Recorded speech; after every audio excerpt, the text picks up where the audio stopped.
دوستان عزیز هم جوان ها پیرو هم که همینجا هستن ما یک بخورگی و عادت داریم هیچ وقت دست خوش نمی آییم برای این فرهنگ عموق با تشکر است خیلی زیاد زحمت کشیدن این فرهنگ برای ما آماده کردن چون که آینده ما هست من برایش باید تحفه آوردم این نقاشی خودم کردم ولی برای مردمان پنجشیر است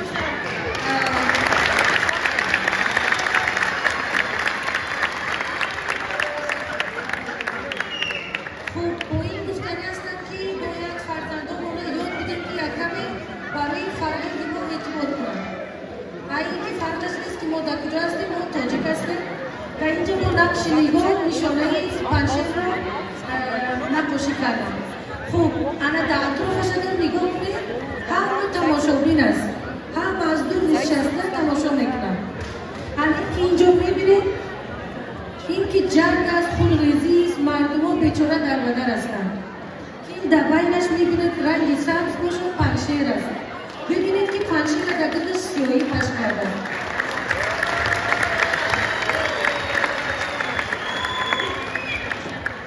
خب همه نگاه کنند.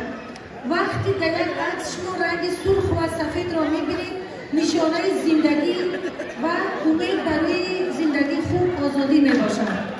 در اینجا که در بینش است مردم ها امید دارند که آزاد باشند خوب زندگانی کنند خوشحال باشند پر محبت داشته باشند.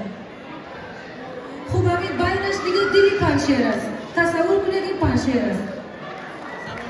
عکس بگیرید.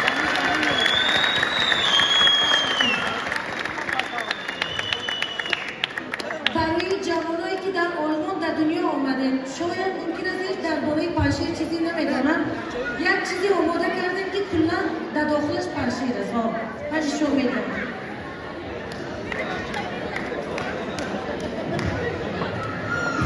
شما میتوانید بگیرید اینا بخونید پس در جایش مونید. در اینجا همه چیز است از کجا پنجشیری ها هستن کدوم غذا رو دوست دارن و کدوم عرف و عادتشون از همشه جمع کردیم.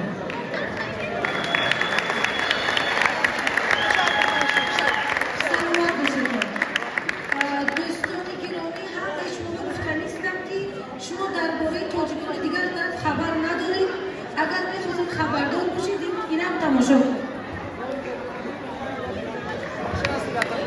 در اینجا